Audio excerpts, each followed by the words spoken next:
Salve, paz e bem! Estamos aí com o nosso Papo de Padre itinerante. A cada dia, a cada semana, um lugar especial, um lugar diferente, com pessoas diferentes. Está acostumado com o nosso papo entre padres, conversando, dialogando, tirando as suas dúvidas. Nós agora estamos indo ao encontro de situações, de pessoas que também vão trazer muita alegria ao nosso coração.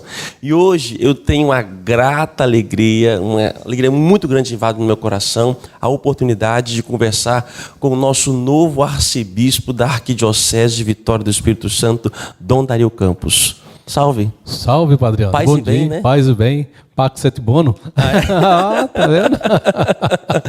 Para quem não é do Estado do Espírito Santo, que não é da Arquidiocese de Vitória, nós estamos aqui na Arquidiocese do Espírito Santo, tivemos uma transição agora.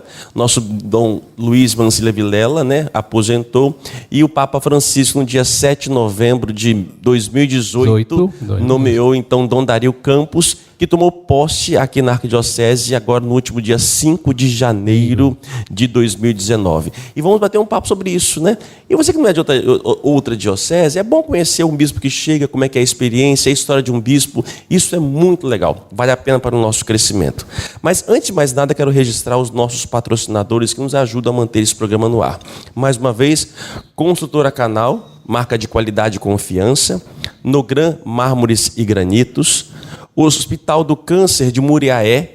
O senhor conhece o hospital lá, né, de Muriaé? O senhor esteve lá? Muito. Léo Varela, Isso. Luciano Varela. Eles nos ajudam a patrocinar o nosso programa. Olha só, gente, que coisa boa. É um povo muito bom, povo de Deus. O Extra Bom e Extra Plus Supermercados, Óticas Diniz, Control Tech Contabilidade e Auditoria, tá bom? E agradece. E hoje, de modo especial, nós estamos aqui na chamada Ponta Formosa, Centro de Formação Dom João Batista de Albuquerque, um lugar bom para você fazer seus encontros, palestras, retiros, vale a pena conhecer aqui. Dom, quem é Dom Dario? Quem é Dom Dario? Dom Dario nasceu no município de Castelo, no Espírito Santo. Eu falo Castelo para o pessoal poder se situar, mas é um distrito bem pequenininho, chamado Mundo Novo.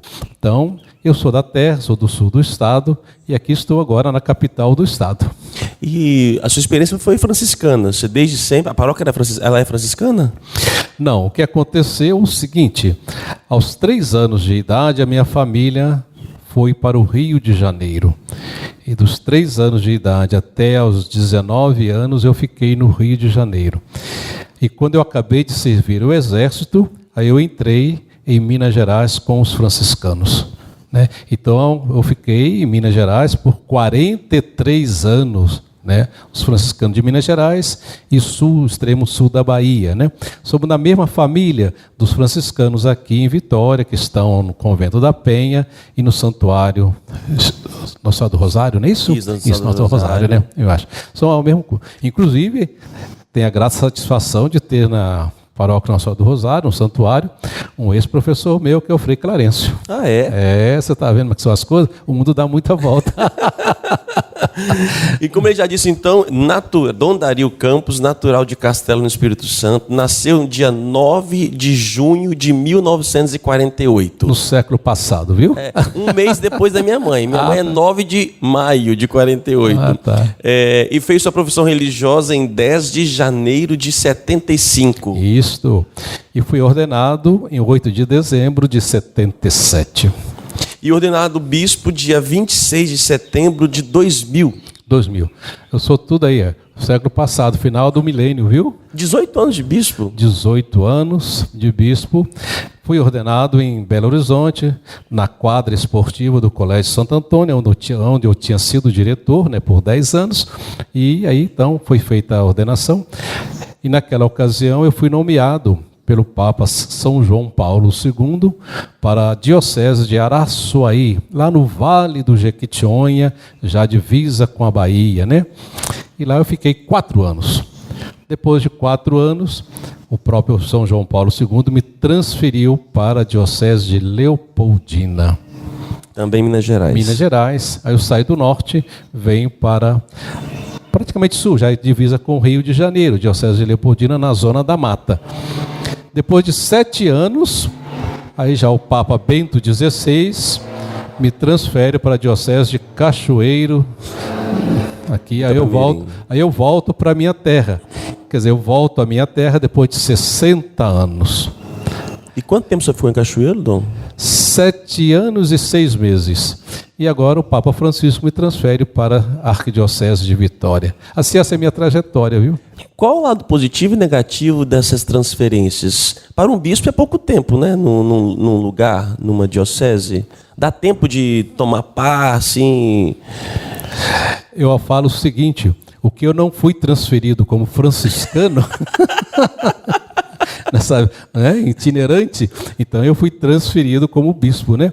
Mas eu acho que é a necessidade da igreja. Em princípio, um bispo é nomeado para ficar na sua diocese até o final de sua vida. Mas a necessidade da igreja faz com que, às vezes, o Papa peça ao bispo a sua remoção, a sua transferência. Então eu sempre vejo, eu nunca pedi transferência ao Santo Padre e sempre foi um pedido que veio. Aliás, nem é pedido, você já recebe a carta já nomeado, né?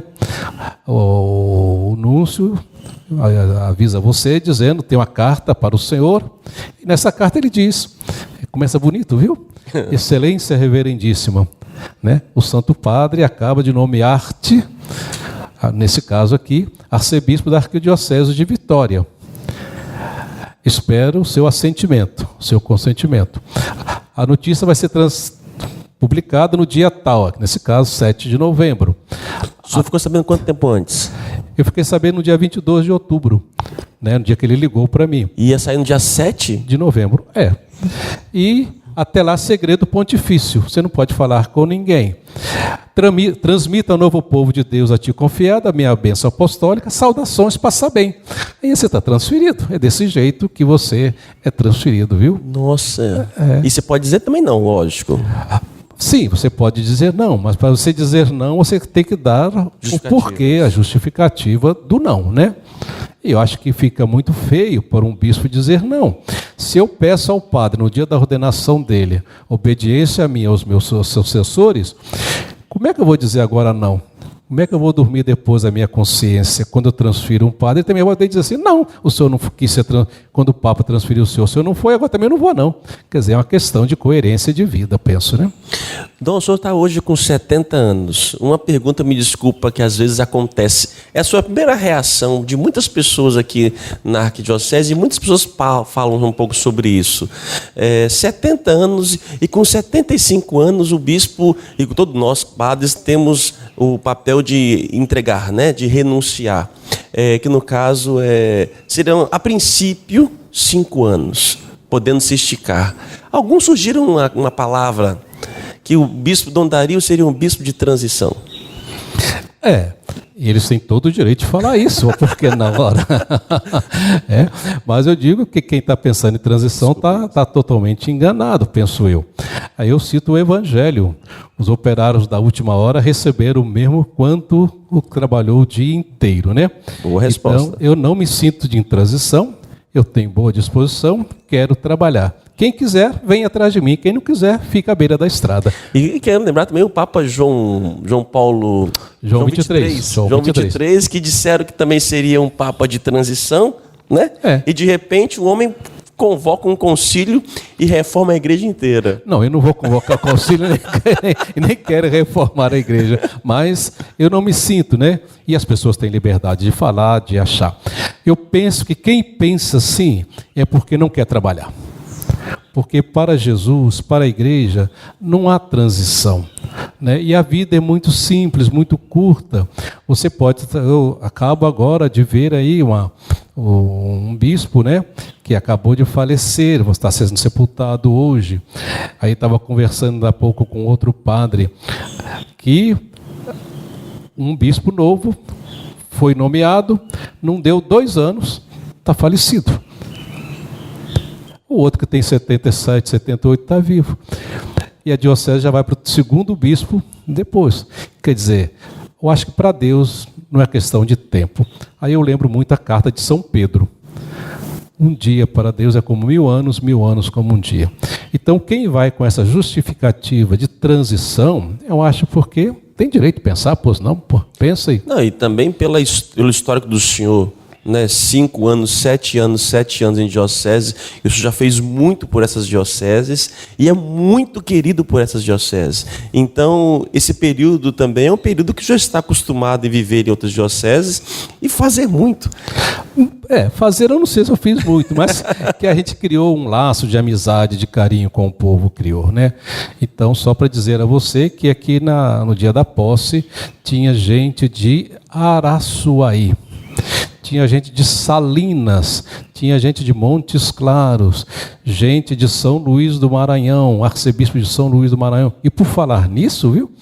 Ele estava aqui cheio de vida, o arcebispo de São Luís do Maranhão, viajou à noite para Belo Horizonte e no outro dia está internado no hospital com cirurgia. Então você vê que a vida é muito fácil. Esse negócio de dizer que a transição... Dom, alegria acho que resume um pouco a sua vida, né? O senhor é muito sorridente, pelo menos todas as vezes que encontro com o senhor, tive a oportunidade. O senhor é muito transparente, pelo menos parece isso, e fácil de acesso. Sim. Isso acho que é a questão que a gente traz de berço. A minha família é muito alegre, muito expansiva e muito transparente. Ai de nós, quando éramos criança, chegar em casa e falar uma mentira. Você podia saber que o chicote ia comer. Meu pai e minha mãe sempre exigiram a verdade. Você podia fazer o que fosse. Chegou em casa, mamãe, eu fiz isso, aconteceu isso. Papai, você fez? Você sabia que não podia fazer, meu filho. Aí vinha a conversa. Mas se você mentisse, isso a gente traz de berço. Eu não aguento conversar com alguém que esteja mentindo. Então, vamos falar a verdade, ser verdadeiro. E depois, isso é de família, né? Quer dizer, essa espontaneidade, essa alegria a gente traz com isso. E depois, ser franciscano também, eu acho que a gente tem que transmitir essa alegria. Ainda mais agora com o Papa Francisco, que ele nos fala a alegria do Evangelho. Se você quer transmitir o Evangelho, você tem que transmitir com alegria. Você não pode transmitir o Evangelho meio, desculpa a expressão, meio boco-moco. Não pode. Aí não dá certo. Boco-moco. Boco-moco? Isso é lá em Araçuaí, tem essas expressões, misericórdia, viu? Lá na Cochichina, viu? A Cochichina já ouvi, agora boco-moco é a primeira vez. Tá bom. Dom, eu fiz algumas perguntas. Na verdade, eu pedi aos internautas, através do meu Instagram, o que você gostaria de perguntar ao novo arcebispo de Vitória, Dom Dario Campos. E surgiram aqui algumas perguntas. Nossa Senhora da Penha. Eu não vou sair daqui antes do almoço. Se eu souber, eu respondo. Se eu não souber, eu digo, não sei. Algumas não são direcionadas ao senhor. Eu até falo, olha, essa pergunta que você fez, algumas aqui, não é o bispo, às vezes é outra realidade, é um pároco, não depende propriamente do Dom Dario. Mas, vamos lá, vamos pegar aqui. Qual o seu maior desafio? Eu não vou colocar aqui os nomes porque são tantas pessoas, vão ater as perguntas. Desafio é tentar viver o Evangelho de nosso Senhor Jesus Cristo. Aquilo que Ele nos pede. Principalmente no Evangelho de hoje, Lucas 4. Né? Anunciar esse Evangelho aos pobres, aos pequenos, libertar os cativos. Então, acho que isso dá vista aos cegos. Eu ainda falava hoje na minha homilia que o que é libertar os cativos? Libertar os cativos, você pensa logo naquele que está preso, aquele que está na cadeia. Tudo bem, mas quantas pessoas estão presas em si mesmo, fechadas em si mesmo, vivem numa verdadeira cadeia, então uma verdadeira celas. Eu acho que essas pessoas, nossos irmãos e irmãs, a gente tem que chegar com eles com uma palavra de alegria, uma palavra de esperança e libertá-los. Quantas pessoas estão cegas, elas não veem a realidade do mundo, não veem a beleza do mundo, não enxergam seu irmão e sua irmã. O que é ver, dar vista aos cegos? É fazer com que o meu irmão, a minha irmã, olhe este mundo com o olhar de Deus. E qual é o olhar de Deus? O olhar da bondade, da ternura, da paciência, da verdade. E aí vai. Essas seriam as periferias existenciais que fala o Papa Francisco. O seu primeiro ato aqui na Arquidiocese de Vitória, publicamente, foi numa periferia, né? Num lugar mais carente da nossa arquidiocese, e foi um momento simbólico. É como se estivesse mostrando a identidade do seu ministério. se estende a essa periferia existencial também? Sim, o Papa, você sabe, muitos dos nossos que vão participar conosco, o que caracteriza a transferência de um bispo e a sua tomada de posse é o que nós chamamos a bula pontifícia, é a carta do Papa. E nessa carta que o Papa manda para a gente, chamado bula, ele já dá aí o programa de governo que ele espera daquele bispo. E ele começa a bula com Lucas 4, que é o evangelho de hoje. Depois ele faz todo o aspecto, recomendações, saudações ao Dom Luís, e ele vai terminando com o evangelho de Mateus, e termina a frase dizendo: eu te recomendo a seguir as pegadas de São Francisco de Assis, como franciscano, e o cuidado com a criação. Então o próprio Papa Francisco, ele dirige, ele pede, isso não só a mim, mas aos padres, à igreja, a cada cristão, a cada católico, esse está olhar carinhoso com o irmão mais sofredor. Agora, quando eu falo sofredor, as periferias existenciais, claro, nós temos as periferias existenciais concretas, irmãos que estão sofrendo aí uma questão social, mas mesmo aqueles também que muitas vezes vivem na classe A, têm uma situação melhor de vida, estão morando uma vez muito bem, às vezes também vivem numa situação profundamente de exclusão. Para eles também nós temos que levar uma palavra de esperança, de amor e de carinho. Dom, outra pergunta aqui de internauta: o que ele faz para não cair em tentação? O que não fazer? O que o senhor faz? É não deixar essa tentação entrar dentro de você. Né? É não deixar. Alguma coisa que você tem de prática? A prática, primeiro, a recomendação, orai e vigiai. Isso é a orientação do próprio Senhor. Orai e vigiai para não cair em tentação. Eu acho que a oração é algo que está viva na vida da gente, no coração da gente, na teruna da gente. Agora, a oração, ela não pode estar voltada somente para você. Veja a palavra oração. Ela termina com ação. Então, a palavra oração te leva à ação. Agora, quando você não tem uma ação, a tentação fica muito mais fácil de entrar no seu coração. Dom Dario, embora o senhor esteja chegando aqui na Arquidiocese, mas eu tenho experiência em outros lugares. Por que não proíbe os forrós nas festas dos padroeiros? Olha, eu não estou entendendo. Proibir ou não? Essa pessoa, acho que ela não gosta do forró. Oh, meu Deus. Oh, meu Deus. Bom, eu não vou dançar porque eu não gosto de forró, mas o problema não está no forró, o problema está na pessoa. Você entende? Eu acho que a primeira coisa na festa de padroeiro não é de fato para estar com todas elas com forró. Mas se de repente acontece um forró, uma brincadeira, uma dança, meu Deus do céu. É bom demais, né? Eu não vejo o problema, não. Eu também não vejo problema. Eu vejo que às vezes as pessoas colocam problemas onde ele não existe, você entende? O problema está na pessoa e não lá, você entende? Então, claro que a gente não vai divulgar, faça forró, sei lá o que mais, mas não é isso. O próprio Jesus estava numa festa de casamento, eu não sei, mas eu acho que naquele tempo deveria ter tido alguma dança lá depois, não sei. Tinha. Isso aí os exegetas, você mesmo, que divertimento, então, né? Acho que o divertimento ele faz parte do ser cristão, do ser católico, do anúncio do evangelho. Não é que a gente vai fazer que tem que fazer, não. Mas se por acaso aconteceu, pelo amor de Deus, não vamos agora caçar chifre na cabeça de cavalo. O senhor vai se aproximar mais das paróquias mais carentes? Não, eu não vejo distinção de paróquia, né? Para mim, todas as paróquias são paróquia, todo povo é povo. Eu acabei de dizer há pouco, né? Tanto aquele que mora lá no alto da periferia, como aquele que mora aqui na melhor situação. Eu acho que o ser humano é ser humano, e todos eles merecem a mesma atenção nossa de igreja. Claro que eu tenho que estar voltado com atenção para aquele que está necessitando. Agora, como é que eu vou pregar o evangelho a um irmão, levar a alegria de Jesus, se ele está com fome? Se ele está com a casa caindo, se ele não tem onde dormir? Primeiro eu tenho que atender essas necessidades básicas para depois levar o evangelho, falar de Jesus Cristo. Foi muito engraçado que nessa subida agora, quando eu subi, né, para São Benedito, cumprimentando o povo, os jornais colocaram que era 1.300 pessoas. E eu cumprimentando, de repente eu entrei numa pequena porta e estava o povo na porta também. E quando eu me vi, eu olhei, vi umas cadeiras brancas. Aí que eu olhei para cima, eu vi que era a Assembleia de Deus. E aí eu estava cumprimentando aquele povo da Assembleia de Deus, estava abraçando o pastor. E quando eu vi que era a Assembleia de Deus, eu falei para ele, meu irmão, um bom trabalho, uma boa pastoral. E ele me abraçou e me deu um beijo aqui no cangote.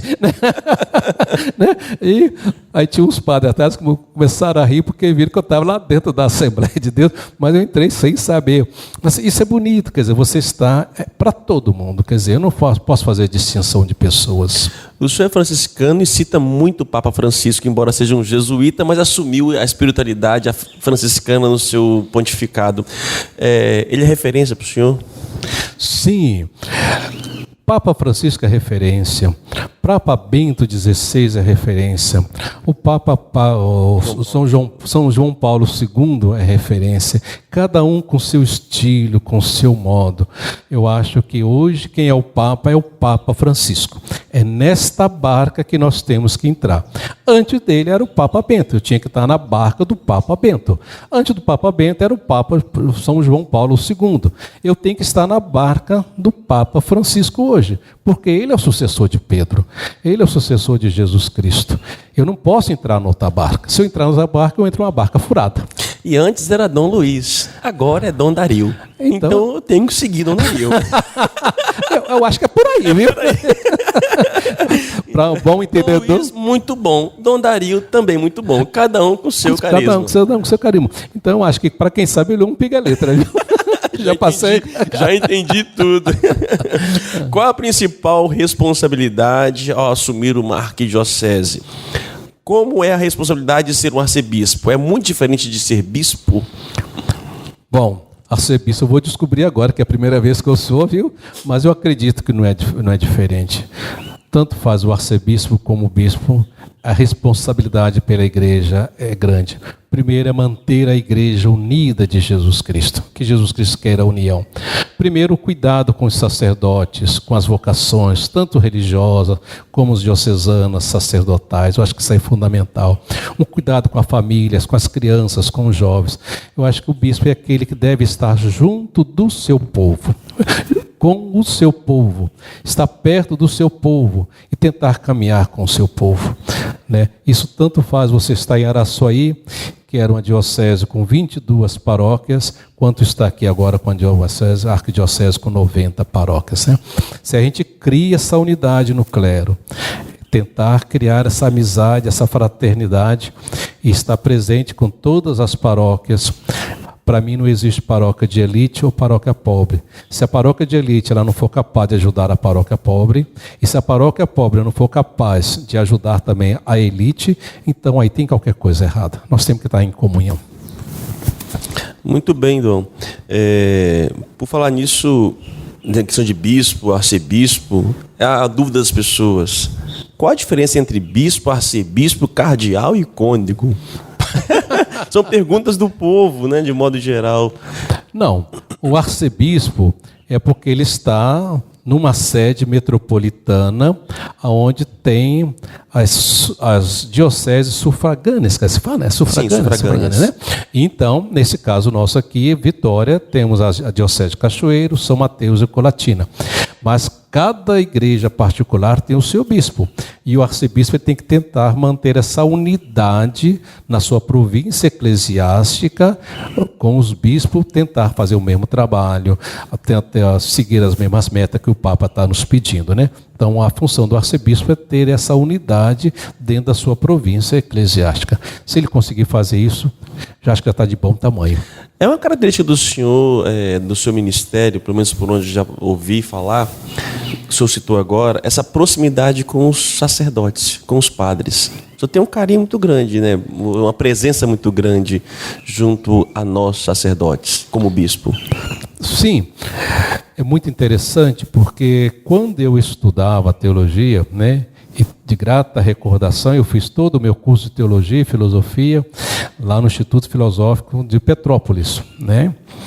E eu sempre pensei em trabalhar numa paróquia e nunca fiz distinção se fosse do interior ou na cidade, periferia ou num bairro de classe boa. Isso para mim não é importante. porque o povo está onde ele nasceu, ele é obrigado a viver ali. Agora o padre, o sacerdote, o frade, ele é um discípulo do Senhor Jesus, então ele tem que ir aonde está. E digo a você que nesses 41 anos de padre, eu nunca tive uma paróquia. Você nunca foi pároco? Eu nunca fui pároco. Mas o senhor exerceu o ministério sacerdotal durante 23 anos, se não me engano. 23 anos. E quando eu fui nomeado bispo, com 23 anos de sacerdócio, eu nunca tinha sido pároco. E nunca tive uma paróquia e de repente eu ganho uma diocese, ganho 20 e tantas paróquias, né? Eu sempre fui nomeado, sempre fui trabalhar com formação, com o Colégio Santo Antônio em Belo Horizonte, superior das casas nossas 2 vezes, trabalhando no governo da província, como conselheiro, secretário, depois vice-provincial e provincial. E quando eu estava reeleito para mais 3 anos, 15 dias depois da reeleição, eu fui nomeado bispo. Então, de repente, eu nunca trabalhei numa paróquia e ganho uma paróquia. E trabalhando nesse período de formação, eu acho o seguinte: se você tem um carinho pelos padres, se você forma bem um padre, você forma bem uma comunidade futura onde esse padre vai trabalhar. Isso que é importante. Por aí o meu carinho com os padres. E ver também que a gente trabalha para o povo e não é para a gente. E trabalhando para o povo, a gente está trabalhando para Jesus Cristo, porque o padre é aquele seguidor de Jesus hoje aqui na terra. Então ele tem que ser essa presença de esperança, de amor, de carinho, de ternura para com o povo. Não daria muito assim afável, amigo, mas também sabe bater o cajado.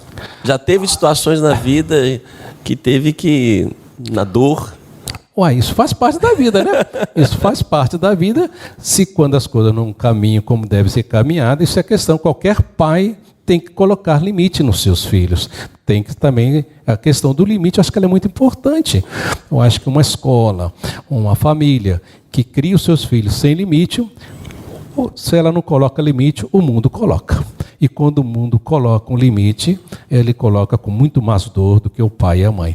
Então eu acho também que a vida sacerdotal, o bispo ocupa a função de pai. Então ele tem que ser paterno, tem que ser amoroso, mas ele tem que saber que tem os limites também para o sacerdote com ele também. E se precisar puxar a orelha, por que não? E depois vamos tomar um café e vamos continuar a vida. Acho que o senhor respondeu essa questão. Qual a prioridade do governo da arquidiocese? Ou isso o senhor fará algumas mudanças? Embora o senhor esteja chegando na diocese, geralmente acontece isso, né? Quando a pessoa muda, acontece na paróquia, um padre muda, quer implementar o seu próprio jeito ou as suas próprias mudanças. Eu vejo aqui 2 coisas, padre Anderson. Primeiro, nós não podemos confundir um governo diocesano, um governo paroquial, com um governo civil político, de prefeito, governador ou presidente da República. Ele já chega com o seu projeto, querendo destruir o projeto do governo passado ou implementar mais o que fez. Tudo bem, acho que é isso mesmo. Mas nós somos representantes de Jesus, nós estamos a serviço de uma igreja, e toda igreja, toda paróquia, toda diocese, ela já tem um projeto, ela está caminhando dentro de um projeto de Jesus Cristo, da sua igreja. E nós ainda mais, nós fazemos parte de uma igreja no Brasil, que tem uma conferência dos bispos, e essa conferência, a cada 4 anos, escreve, aprovada por todos os bispos, as suas diretrizes pastorais, as suas diretrizes evangelizadoras. Então não é questão do bispo chegar, agora eu vou fazer desse jeito. Eu vou chegar simplesmente seguir aquilo que já vinha sendo feito. Agora, no caminho, claro, cada um vai dando as suas características, o seu modo de ser, o padre na sua paróquia. Quando um padre chega na paróquia e começa a mudar as coisas, no 1º, 2º mês, ele já pode sair e ser transferido de novo, porque ele não está entendendo nada de evangelização. Não é por aí que se começa as coisas, você entende? Aí, como diz o mineiro, abro aspas, sopa quente te come pelas beiradas, viu? Sopa quente te come pelas beiradas, ótimo. Falar em governo, em plano de governo, assim por diante, né, de mudanças, o senhor, na posse que o senhor teve, acho que na fala, o senhor suscitou algumas questões, e de modo especial o CONIC. Por que eu cito o CONIC aqui? porque nós estamos no estado do Espírito Santo, um estado marcante em termos do protestantismo, né? A Arquidiocese de Vitória, nesses 15 municípios, em algumas cidades somos minoria como católicos, né? Como é que o senhor vê essa relação ecumênica? CONIC é o Conselho Nacional das Igrejas Cristãs. Sim, eu acho que a questão do ecumenismo não é questão do bispo ver, do padre ver. É um mandato do Senhor Jesus. O que o Senhor Jesus diz no Evangelho de São João? Que todos sejam um. Vamos rezar para que todos sejam um, para que haja um só rebanho, um só pastor. Então a gente esquece essa parte evangélica. Então nós temos que trabalhar com os nossos irmãos evangélicos, né? Acabou esse tempo de cruzada, de brigar, não sei o que mais, papai, tantas outras coisas. Gente, vamos estar unidos. O que nos une é muito mais importante, é muito maior do que aquilo que nos divide. E o que nos une é Jesus Cristo, o seu Evangelho, a alegria do Evangelho. Então vamos estar juntos, vamos trabalhar junto, né? Eu fico brigando com o irmão por causa de religião, e enquanto meus outros irmãos estão passando fome, estão de barriga vazia, estão com necessidade. Então não é por aí. Então a questão ecumênica não é a questão que o bispo ou o padre, ele tem que seguir o mandato do Senhor, e o mandato do Senhor é esse. Perguntas do nosso povo. É possível o arcebispo fazer uma assembleia só com as lideranças das pastorais, paróquia e comunidade? Tirando o clero? Pelo que eu entendi é isso. Uai, meu Deus do céu, já aí você está querendo segregar, né?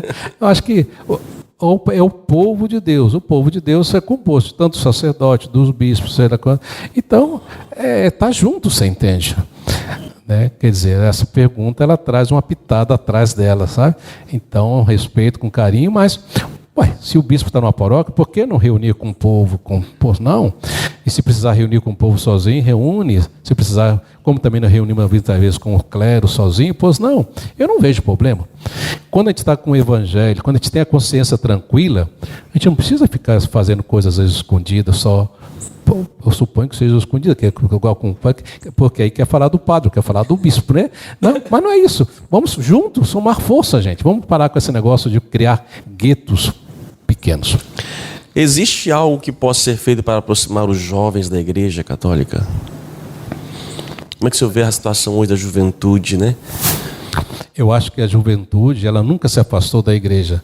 É nós que temos que dar espaço aos jovens. Você entende? Vou dar um exemplo. Quer ver? Não sei se você vai concordar comigo. Os nossos jovens gostam profundamente de serem crismados. Serem crismados? Crismados.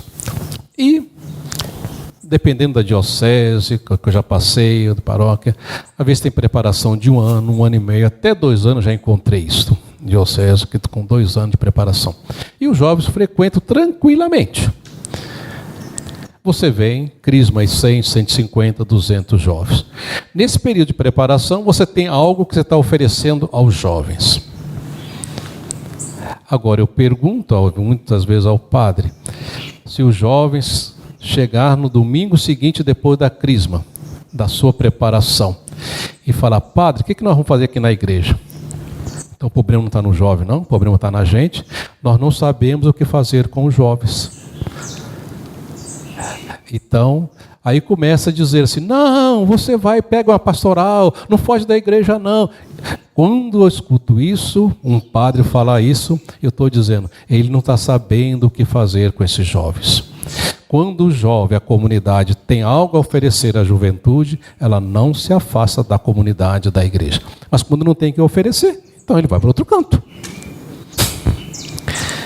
Qual o seu santo de devoção e por quê?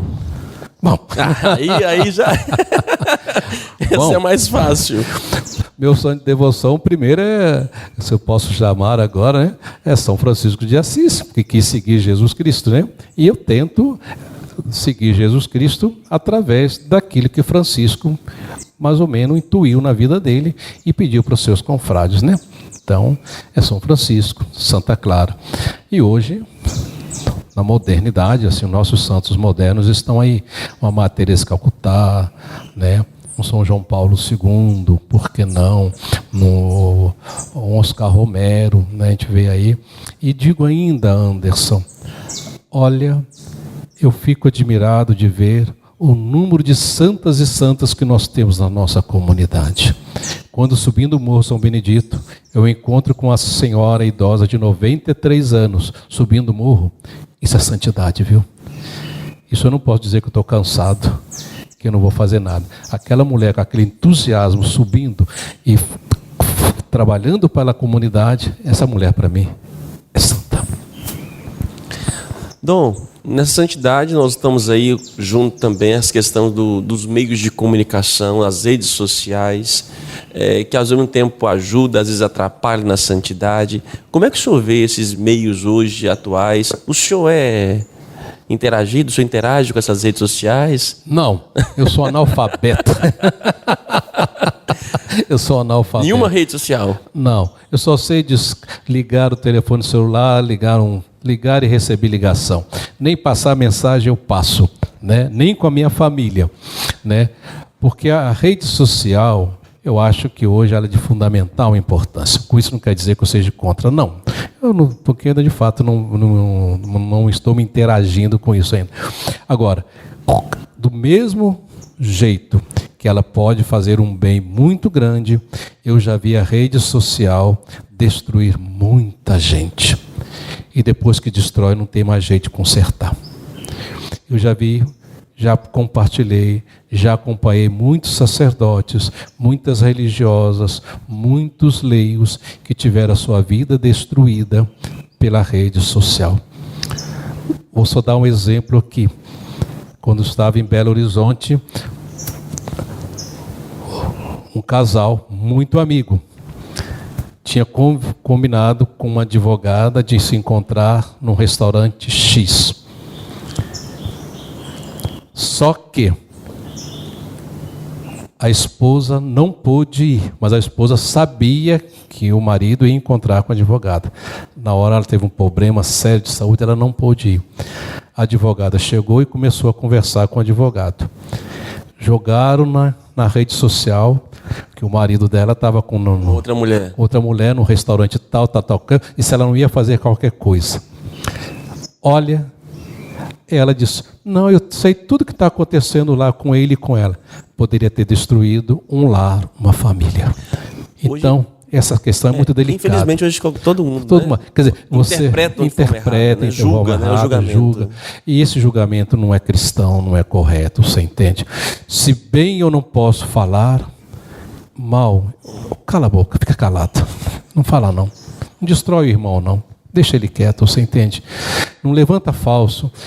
Quando alguém chega perto de mim dizendo, eu vi dizer, sei lá o que mais, estão falando, eu já corto na hora. Não estão falando, é você que está falando. Aí o pessoal diz que às vezes eu sou duro. Assume que você está falando, então você está botando a culpa nos outros? Ah, não, mas foi isso. Então não fala. Se você não tem certeza, não fala, fica calado. Guarda a sua língua. Vamos mudar de assunto aqui, agora um pouco mais polêmico, entrando do lado da política. Em tempos de intolerância em defesa do porte de armas, qual a posição da liderança sobre isso? Gente, quem é católico não precisa nem ficar com essas perguntas, pelo amor de Deus. O que o catecismo nos ensina? Não matar. E se você tem uma arma, você está numa possibilidade grande de matar. Porque mesmo se sendo atacado, você tem a possibilidade de matar. E o que diz a coisa? Não matar. Então, acho que isso também é um mandato do Senhor. Então, eu acho que nós, como católicos, não devemos apoiar essa questão de porte de arma. Eu acho que já foi discutido, já foi falado, e por que agora fica isso aí? Acho que, para mim, é uma questão solucionada. Agora, se o governo quer fazer isso, que ele aguente, então, com o número de homicídios que vai ter daqui a pouco.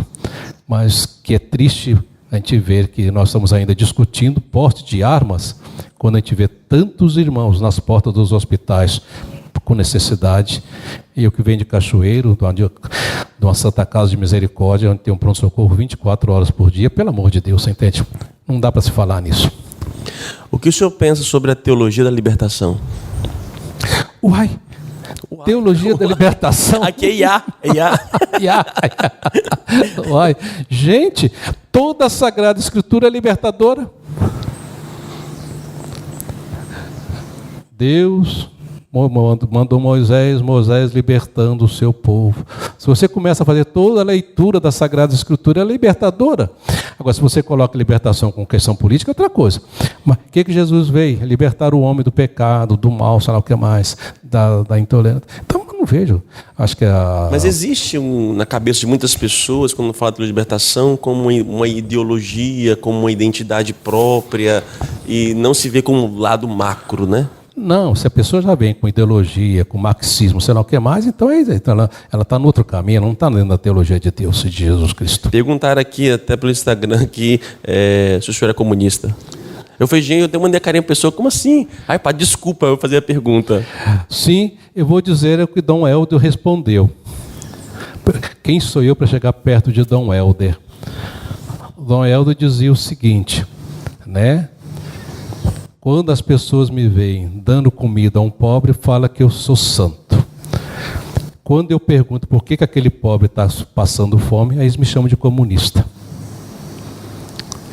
Jesus também era comunista, porque ele ia ao pé do povo necessitado. Se isso é ser comunista, eu sou comunista. Você entende? Então, todos os católicos é comunista, porque todos os católicos, né? Está no hospital atendendo o pessoal sofrido. Quantas brigas que eu tive com o governo por causa da Santa Casa de Cachoeira Itapemirim. E eu não precisava ter essa briga se eu ficasse quieto dentro do meu quarto. Mas não briguei nada por mim, briguei por irmão que estava necessitado, quase morrendo lá no leito de dor, porque o dinheiro não chegava do SUS, porque o governo estava prendendo o dinheiro aqui na capital, como diz o mineiro. Viu? Então, se isso é comunismo, eu sou comunista. Dom, estamos terminando nosso papo. Quero voltar ao início, né? Comecei de trás para frente. Como é que foi a nomeação para bispo? A nomeação para bispo também se deu da mesma forma. Eu nunca pensei em ser bispo na minha vida. Nunca. E não tenho essa pretensão, não tive, não tenho. E para mim o ser bispo é um serviço que a igreja me pede, mas nada, né?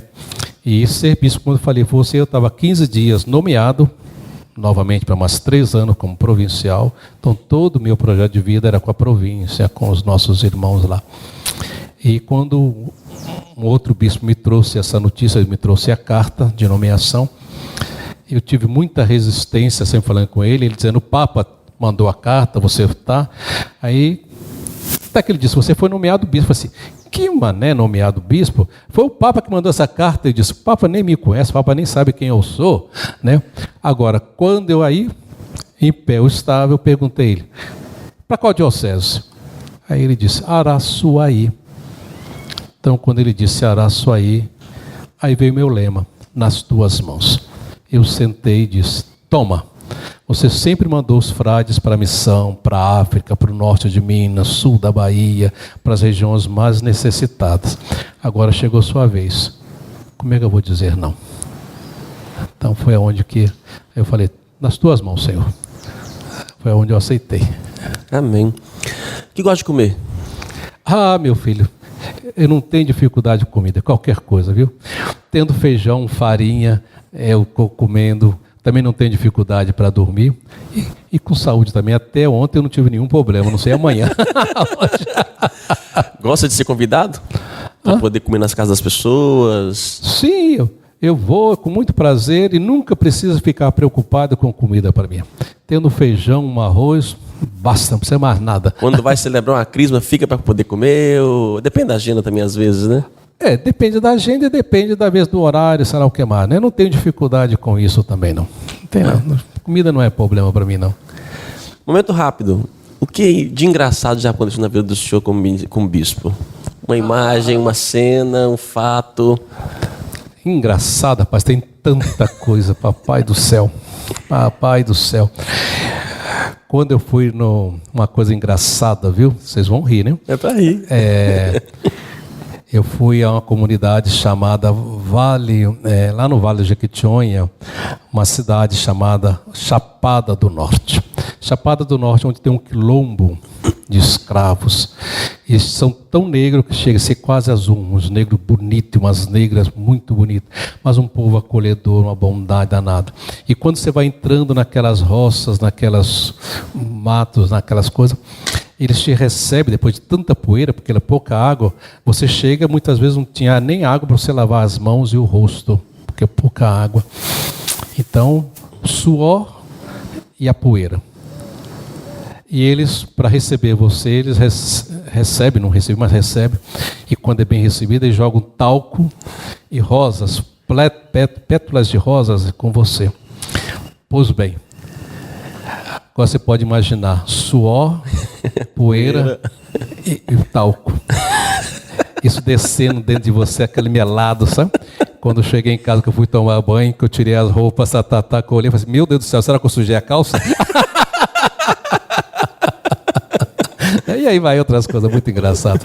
Você ficar atolado na poeira, de repente o carro não vai mais, está atolado na poeira, né? Agora o bonito também, quando eu estava em Leopoldina, né? Um dia lá chega um rapaz lá daquela Genipapo de Minas, um lugarzinho pequenininho, chega e é aprovado na Universidade Federal de Minas para engenharia megatrônica. Então você poder ajudar um rapaz desse, ele hoje está no Canadá, uma firma contratou. Você vê uma pessoa dessa subir na vida assim, eu acho bonito. Eu acho que isso a igreja presente, fazendo o seu papel. Tá certo, Dom. A gente agradece a oportunidade, a disponibilidade do senhor, para a gente poder conhecer essa prática nossa. Começamos há pouco tempo a fazer esses vídeos, né, os Papos de Padre. E eu gostaria, se pudesse voltar um tempo, de ter a oportunidade de ter essa conversa. Eu fiz com o Dom Luiz também, e foi muito positivo. Só que foi no final já do seu governo. Como seria bom se tivesse a oportunidade de pegar lá no início, porque isso nos ajuda a conhecer um pouco a realidade, nos aproximar. Acho que muitas pessoas também, né? É bom que muitos católicos de comunidade já conhecem um pouco a história do nosso bispo e nos aproxima, né? Não precisa ter medo de bispo, né? Não tem medo, não. Não, né? Bispo e padre não morde, não, você entende? Alguns mordem, tá? Mas se ele morde, ele está no caminho errado. Ele está no caminho errado, não está no caminho certo, não é o caminho dele, né? Porque nenhum discípulo de Jesus é para morder, mas é para agregar, ajuntar, estar junto e levar esse homem, essa mulher à salvação. Mostrar um outro caminho. O Evangelho de domingo eu acho fantástico, Padre Anderson. Domingo que vem? Não, domingo passado, da Epifania. Da Epifania. A Epifania eu acho bonito demais. Vocês imaginam, por exemplo, os reis magos saindo do Oriente, guiado por uma estrela, vem encontrar com Herodes. Herodes está aí no poder. Herodes não se dá o luxo de ir ao encontro de Jesus. Olha a delicadeza, os reis vêm, perguntam a Herodes. Aí tem toda aquela história aí. Herodes não sai do seu lugar. Eles vão e encontram com Jesus, oferece o seu presente. E depois, todo mundo sabe, guiado pela estrela, eles retornam à sua terra por um outro caminho. Cada vez que você encontra com Jesus na sua vida, cada dia, cada hora, cada momento, você retorna sempre por um outro caminho. Você nunca mais volta pelo mesmo caminho. Quando alguém está dizendo que católico era assim há tantos anos, tem que ser assim, e ainda não encontrou com Jesus. Porque toda vez que você encontra com Jesus, você retorna por um outro caminho. Muito obrigado, Dom. Dê para nós a bênção, abençoe o nosso povo. É com muita alegria, né? O Senhor esteja convosco. Ele está no meio de nós. Desça sobre nós a bênção de Deus Todo-Poderoso, o Pai, o Filho e o Espírito Santo. Amém. Amém. Um dia alegre para todos. Amém. Muito obrigado. Até o nosso próximo Papo de Padre. Agradeço. E você pode nos ajudar a patrocinar este canal, né? É graças à sua contribuição, porque custos são muito altos para poder transmitir e levar a palavra de Deus, levar também as pessoas de Deus até você. Muito obrigado e boa semana. Deus abençoe.